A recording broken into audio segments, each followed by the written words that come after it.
ഇത് മാസ് മോട്ടോഴ്സിൽ നിന്നാണ്. Honda Activa സർവീസിനായിട്ട് നമ്മൾ വർക്കിന് കയറ്റിയിട്ടുണ്ട്. നമുക്ക് അതിനകത്ത് ജോബ് കാർഡിൽ പറയാൻ വർക്കുള്ളത് പറഞ്ഞാൽ റിമ്മ് ചെക്കപ്പ്, അത് ബാക്കിലത്തെ റിമ്മ് കംപ്ലൈൻറ്റ് ഉണ്ട്. അതേപോലെ break checkup, general service, full checkup, headlight ഇടയ്ക്ക് ലൈറ്റ് മിന്നണ പോലൊരു കംപ്ലൈൻറ്റ് പറയുന്നുണ്ട്. പിന്നെ വാട്ടർ സർവീസ് ചെയ്യണം, എൻജിൻ ഓയിൽ മാറ്റണം, ബാക്കിലത്തെ ടയർ ചെക്ക് ചെയ്യണം, ഫ്രണ്ട് ടയർ ചെക്ക് ചെയ്യണം. അതേപോലെ തന്നെ സീറ്റ് കവർ മാറ്റണം, മിറർ ഡിയോൻ്റെ മോഡലിലേക്ക് മാറ്റണം. അതേപോലെ ഫ്ലോർ മാറ്റ് പിടിപ്പിക്കണം, പൊല്യൂഷൻ ടെസ്റ്റ് നടത്തണം. ഇത്രയും കേസാണ് മെയിനായിട്ട് പറഞ്ഞത് കേട്ടോ. അപ്പോൾ നമ്മൾ വണ്ടി ഓടിച്ച് നോക്കി വർക്കിന് കയറ്റിയിട്ടുണ്ട്. നമുക്ക് വണ്ടി ഓടിക്കുമ്പോൾ തന്നെ നമുക്ക് ബാക്ക് സൈഡിൽ റിമ്മ് കംപ്ലൈൻറ്റ് ഉള്ളത് കൊണ്ട് അതിൻ്റെ ഒരു ഒരച്ചിൽ സൗണ്ട് കാണിക്കുന്നുണ്ടായിരുന്നു. നല്ല രീതിയിൽ വെട്ടൽ പാളൽ കാണിക്കുന്നുണ്ടായിരുന്നു. പിന്നെ ബ്രേക്ക് ഓൾറെഡി ജാമാണ്, സ്റ്റക്കായൊരവസ്ഥയിലാണ് ബ്രേക്കുകൾ. അത് ബ്രേക്കിൻ്റെ കേബിളിൻ്റെ കംപ്ലൈൻറ്റാണ്. അത്രയാണ് നമുക്ക് ഓടിക്കുമ്പോൾ കിട്ടിയൊരു പ്രോബ്ലമായിട്ട് കംപ്ലൈൻറ്റായിട്ട് കിട്ടിയത്. പിന്നെ കോൺസെപ്റ്റ് കംപ്ലൈൻറ്റ് ഉള്ളതുകൊണ്ട് ചെറിയൊരു ഗട്ടറി ചാടിയാൽ പോലും ഫ്രണ്ടിൽ നിന്ന് ഒരു ഇളക്കാൻ അനുഭവപ്പെടുന്നുണ്ട്. അത്രയും ഇതാണ് നമുക്ക് മെയിനായിട്ട് നമ്മൾ വണ്ടി ഓടിച്ചപ്പോൾ നമുക്ക് കിട്ടിയൊരു കംപ്ലൈൻ്റ് ആയിട്ട് കേട്ടോ. നമ്മൾ സർവീസിൻ്റെ ഭാഗമായിട്ട് കയറ്റി നമുക്ക് ബാക്ക് വീലിൻ്റെ ഭാഗത്ത് നമ്മൾ ചെക്ക് ചെയ്യാൻ വേണ്ടി അയച്ചിട്ടുണ്ട്. ബ്രേക്ക് ലൈനറൊക്കെ നമ്മൾ അഴിച്ച് ക്ലീൻ ചെയ്ത് സെറ്റ് ചെയ്യാൻ വേണ്ടിയിട്ട് അയച്ചാണ്.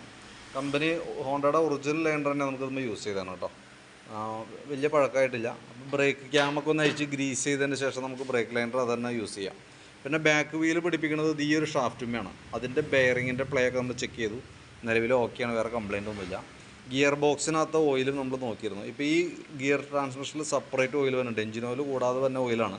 അതിൻ്റെ ലെവല് കാര്യങ്ങളൊക്കെ നോക്കി നല്ല ഓയിലാണ്, വേറെ പ്രോബ്ലം ആയിട്ടൊന്നുമില്ല കേട്ടോ. പിന്നെ ബാക്കിലത്തെ ടയറിൻ്റെ കണ്ടീഷൻ നോക്കുമ്പോഴാണ് നമുക്ക് അതിൻ്റെ റിമ്മിൻ്റെ പ്രശ്നം കാണണം. റിമ്മ് മൊത്തത്തിൽ തുരുമ്പിട്ട് ഇവിടുന്ന് മൊത്തം പൊട്ടി പൊളിഞ്ഞ് പോകുന്നേക്കാണ് കേട്ടോ. അപ്പോൾ നമുക്കിത് അഴിക്കുമ്പോൾ റിമ്മ് മാറ്റണം. അതേപോലെ തന്നെ ആ ട്യൂബിനും കംപ്ലൈൻറ്റ് വന്നിട്ടുണ്ടാവും. ട്യൂബ് ഇവിടെ നോക്കുമ്പോൾ എഡ്ജ് തുരുമ്പിട്ട ഭാഗം കയറി കൊളത്തിയിട്ടുണ്ട് കേട്ടോ. അപ്പോൾ അതുകൊണ്ട് തന്നെ ട്യൂബ് മാറ്റി പുതിയ ട്യൂബ് ഇടേണ്ടി വരും. ടയർ നമുക്ക് തന്നെ പഴയത് നമുക്ക് തന്നെ സെറ്റ് ചെയ്യാം. ട്യൂബ് എന്തെങ്കിലും മാറ്റിയിടേണ്ടതായിട്ട് വരും കേട്ടോ. പിന്നെ അതേപോലെ നമ്മൾ ബ്രേക്കുമായി ബന്ധപ്പെട്ട് കംപ്ലൈൻറ്റ് വന്നേക്കണമെന്ന് പറഞ്ഞാൽ നമുക്ക് ബ്രേക്കിൻ്റെ കേബിളുകളാണ് കംപ്ലൈൻറ്റ്. അതായത് നമ്മൾ ഈ ബ്രേക്ക് ലിവർ ഉപയോഗിച്ച് ബ്രേക്ക് പിടിപ്പിക്കുന്ന രണ്ട് കേബിൾ, ഈ ലിവറിൽ നിന്ന് രണ്ട് കേബിൾ വരാം. ഒരു കേബിൾ ബാക്ക് വീലുമേക്കും പോകുന്നുണ്ട്, ഒരു കേബിൾ ഫ്രണ്ട് വീലുമേക്കും വരുന്നുണ്ട്.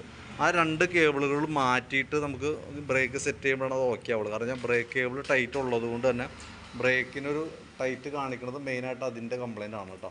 അപ്പോൾ ബ്രേക്ക് കേബിൾ മാറ്റിയിടണം. എന്നിട്ട് വേണം നമുക്ക് ബ്രേക്ക് കാര്യങ്ങൾ സെറ്റ് ചെയ്യാനായിട്ട്. പിന്നെ നമ്മളതിൻ്റെ എയർ ഫിൽറ്ററിൻ്റെ ഭാഗം നമ്മൾ ചെക്ക് ചെയ്യാനൊക്കെ ആയിട്ട് അഴിച്ചു. എയർ ഫിൽറ്റർ കമ്പനി ഫിൽറ്റർ കിടക്കണം, ഹോണ്ടയുടെ ഒറിജിനൽ ഫിൽറ്റർ തന്നെയാണ്. പുതിയ ഫിൽറ്റർ, വലിയ പഴക്കമായിട്ടില്ല. അപ്പോൾ നമുക്കൊന്ന് തുടച്ച് ക്ലീൻ ചെയ്ത് റീസെറ്റ് ചെയ്യാവുന്നുള്ളൂ. പിന്നെ നമ്മൾ ക്ലച്ച് യൂണിറ്റിൻ്റെ ഭാഗം നമ്മൾ വെച്ചിട്ടുണ്ട്. CVT ക്ലച്ചാണ്. നമുക്കിവിടെ വണ്ടി നമ്മൾ ബെൽറ്റ് ഉപയോഗിച്ച് ഓടുന്ന വണ്ടിയാണ്, സ്കൂട്ടർ മോഡലുണ്ട്. അപ്പോൾ അത് മാനുവലായിട്ട് തന്നെ നമ്മൾ അഴിച്ച് ചെക്ക് ചെയ്യണം. ഗ്രീസിങ് ആവശ്യമാണെങ്കിൽ ഗ്രീസ് ചെയ്യണം, അതിനൊക്കെ വേണ്ടി അഴിച്ചതാണ്. ബെൽറ്റ് നോക്കി കമ്പനി ബെൽറ്റാണ്, ഹോണ്ടയുടെ ഒറിജിനൽ ബെൽറ്റിനെ കിടക്കണം, പുതിയ ബെൽറ്റാണ് കേട്ടോ. വേറെ ഡാമേജ് ചെറിയൊരു ക്രാക്ക് തുടങ്ങിയിട്ടുണ്ട്, പക്ഷേ നമുക്ക് അത്യാവശ്യം ഓടിക്കാനൊക്കെ ആയിട്ട് കിട്ടും. പിന്നെ നമ്മളതിൻ്റെ ഓരോ പാർട്സും നമ്മൾ ചെക്ക് ചെയ്ത് പോകുന്നുണ്ട്. അതിൻ്റെ വേരിയേറ്റർ ബോഡി, ബോസ് ഡ്രൈവ് കാര്യങ്ങളൊക്കെയാണ്. അത് നോർമൽ സാധാരണ രീതിയിലുള്ള തേമാനൊക്കെ ഉള്ളൂ. പിന്നെ അതേപോലെ തന്നെ ക്ലച്ച് യൂണിറ്റ്, ബാക്കിലത്തെ ക്ലച്ച് പുള്ളി വീല് നമ്മളിപ്പോൾ തുരുമ്പ് കണ്ടതുകൊണ്ടാണ് നമ്മൾ ഫുള്ളായിട്ട് അഴിച്ച് പീസാക്കി. അപ്പോൾ നോക്കുമ്പോൾ നമുക്ക് ഈ പിന്നിനൊക്കെ ചെറിയ തേമാനം തുടങ്ങിയിട്ടുണ്ട്. ആ പിന്നുകളൊക്കെ ഒന്ന് മാറ്റി സെറ്റ് ചെയ്യാം. ക്ലച്ച് ഷൂ ഒക്കെ അത്യാവശ്യം നല്ല ക്ലച്ച് ഷൂ, അപ്പോൾ നമുക്കൊന്ന് ക്ലീൻ ചെയ്ത് റീസെറ്റ് ആക്കിയാൽ മതി. അപ്പോൾ ക്ലച്ചിൽ ചെറിയൊരു പ്രോബ്ലം കണ്ടാൽ പോലും നമ്മളത് കറക്റ്റായിട്ട് നോക്കി ക്ലിയർ ചെയ്ത് പോകണം. കാരണം അതെന്താ പ്രോബ്ലം എന്ന് വെച്ചാൽ ഏറ്റവും കൂടുതൽ പൈസ ചിലവ് ഉണ്ടാക്കുന്ന ഭാഗം CVT ക്ലച്ചിൻ്റെ ഭാഗമാണ്. നമ്മൾ കൃത്യമായിട്ട് ശ്രദ്ധിച്ചില്ല എന്നുണ്ടെങ്കിൽ ആ വീലുകളൊക്കെ ഡാമേജ് വരും. അപ്പോൾ അത് നമ്മൾ സർവീസിൻ്റെ ഭാഗമായിട്ട് പ്രോപ്പറായിട്ട് ഗ്രീസ് ചെയ്ത് മെയിൻറ്റെയിൻ ചെയ്യുക എന്നുള്ളതാണ്. അപ്പോൾ അത് നമ്മൾ കൂട്ടത്തിൽ കൂടെ ചെയ്ത് വിടുന്നുണ്ട്. പിന്നെ എഞ്ചിൻ ഹെഡിൻ്റെ ഭാഗത്തേക്ക് നോക്കുമ്പോൾ ചെറിയൊരു നനവൊക്കെ ഉണ്ട്, എന്നാൽ കാര്യമായിട്ടുള്ള ലീക്കേജ് ഒന്നും പറയാറായില്ല. പിന്നെ ചോക്കിൻ്റെ കേബിൾ, ആക്സിലേറ്ററിൻ്റെ കേബിളൊക്കെ ചെക്ക് ചെയ്ത് വേറെ കംപ്ലൈൻ്റ് ഒന്നുമില്ല. കാർബറേറ്ററുമായി ബന്ധപ്പെട്ട് പ്രത്യേകിച്ച് ഒരു കംപ്ലൈൻറ്റ് വണ്ടിക്ക് പറഞ്ഞിട്ടില്ല. നിലവിൽ നമ്മൾ ഓടിക്കുമ്പോൾ അതിൽ വേറെ മിസ്റ്റേക്കും അങ്ങനത്തെ പ്രശ്നങ്ങളൊന്നും പ്രത്യക്ഷത്തിൽ കാണുമൊന്നുമില്ല കേട്ടോ. കാരണം ഇപ്പോൾ വന്ന വണ്ടികൾ, ഒട്ടുമിക്ക വണ്ടികൾക്കും കംപ്ലൈൻറ്റ് ഉണ്ട്. കാരണം ഇപ്പോൾ ഉപയോഗിക്കുന്നത് E20 പെട്രോൾ എന്ന് പറയും. എത്തനോൾ മിക്സ് ചെയ്തിട്ടുള്ള പെട്രോളാണ് നമ്മൾ യൂസ് ചെയ്യുക. അപ്പോൾ അതിൻ്റെ ഒരു കെമിക്കൽ റിയാക്ഷൻസ് മൂലം വണ്ടികൾക്ക് ഓവർഫ്ലോൻ്റെ കംപ്ലൈൻറ്റ്, മിസ്സിങ്, സ്റ്റാർട്ടിങ് കംപ്ലൈൻറ്റ്, അങ്ങനെ പലവിധ കാരണം കൊണ്ട് ഉള്ള പ്രോബ്ലംസ് കാണിക്കാറുണ്ട്. അതിൻ്റെ മൂലകാരണം കാർബറേറ്ററാണ്. അപ്പോൾ നമ്മുടെ വണ്ടി ഓടിച്ചു പോകുമ്പോൾ പ്രത്യേകിച്ച് ഒരു കംപ്ലൈൻ്റ് ഒന്നും പ്രത്യക്ഷത്തിലില്ല. ഞാൻ എത്ര എടുത്ത് പറഞ്ഞതിൻ്റെ കാരണം കാർബറേറ്റർ നമ്മളിപ്പോൾ നിലവിൽ അഴിക്കുന്നില്ല. ഒന്ന്, ജനറലായിട്ടുള്ള സർവീസിൽ കാർബറേറ്റർ ക്ലീനിങ് വരുന്നില്ല. പിന്നെയെന്ന് പറഞ്ഞാൽ പ്രത്യേകിച്ച് ഒരു കംപ്ലൈൻറ്റ് ഇല്ലാത്തത് കൊണ്ട് നമ്മളത് അഴിക്കാതിരിക്കണം നല്ലത് കേട്ടോ. കാരണം അഴിക്കുമ്പോൾ ചുരുങ്ങിയത് നമുക്കൊരു 500-550 ചിലവുണ്ട്. പിന്നെ പ്രത്യേകിച്ച് ഒരു കംപ്ലൈൻറ്റ് ഇല്ലാത്തത് കൊണ്ട് നമ്മൾ അഴിച്ച് ക്ലീൻ ചെയ്ത ഗുണത്തേക്കാളൊക്കെ ചിലപ്പോൾ ദോഷമായിട്ട് വന്നേക്കാം. ചിലപ്പോൾ ഓവർഫ്ലോ കംപ്ലൈൻറ്റൊക്കെ കാണിക്കാനുള്ള സാധ്യതയുണ്ട്. അപ്പോൾ അതുകൊണ്ടാണ് അഴിക്കേണ്ടതെന്ന് പറയേണ്ട കേസ് കേട്ടോ. പിന്നെ എന്തെങ്കിലും മിസ്സിങ്ങോ അങ്ങനത്തെ പ്രോബ്ലംസ്, സ്റ്റാർട്ടിങ് സംബന്ധമായിട്ട് കംപ്ലൈൻറ്റൊക്കെ വന്നു കഴിഞ്ഞാൽ നമുക്ക് വേറെ ഓപ്ഷൻ ഇല്ല അഴിക്കാതെ കൊണ്ട്. തൽക്കാലം ഇപ്പോൾ നമുക്ക് ആ രീതിയിൽ ഒഴിവാക്കാം. പിന്നെ നമുക്ക് ഈ സൈഡിലേക്ക് വരുമ്പോഴത്തേക്ക് നമുക്ക് അതിൻ്റെ എഞ്ചിൻ ഓയിലൊക്കെ മാറ്റാൻ വേണ്ടി നമ്മൾ അഴിച്ചിട്ടുണ്ട്, ഓയിൽ ചേഞ്ച് നടത്തുന്നുണ്ട്. അതേപോലെ തന്നെ സ്പാർക്ക് പ്ലഗ് ഒന്ന് അഴിച്ച് ക്ലീൻ ചെയ്ത് റീസെറ്റ് ആക്കുന്നുണ്ട്.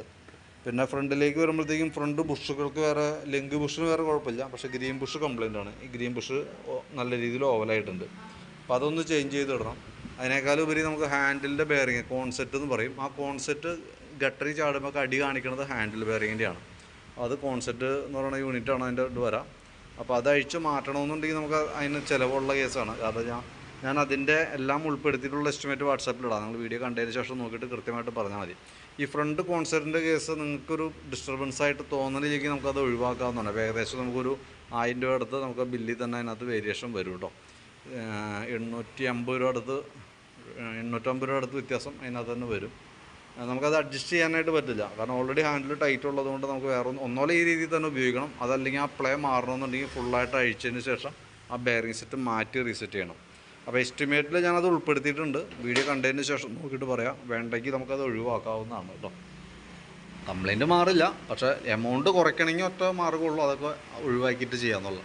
ബാറ്ററി 2025 വെച്ചാണ് ബാറ്ററിയാണ്. നമുക്കൊരു വാറണ്ടിയിൽ കംപ്ലൈൻ്റ് ആയിട്ട് വന്ന് മാറ്റി പുതിയ ബാറ്ററി കിട്ടിയായിരുന്നതാണ്. അപ്പോൾ ബാറ്ററിക്ക് വേറെ കംപ്ലൈൻറ്റ് കാര്യങ്ങളൊന്നുമില്ല. പിന്നെ നമുക്ക് ആ ബ്രേക്ക് പിടിക്കുമ്പോൾ, റൈറ്റ് സൈഡിൽ ബ്രേക്ക് പിടിക്കുമ്പോൾ ഓൾറെഡി വണ്ടി സെൽഫ് എടുക്കാൻ ഒരു ബുദ്ധിമുട്ട് കാണിക്കുന്നുണ്ട്. ഒരു സ്വിച്ച് കംപ്ലൈൻറ്റ് ഉണ്ട്, അത് നമുക്ക് മാറ്റിയിടാം.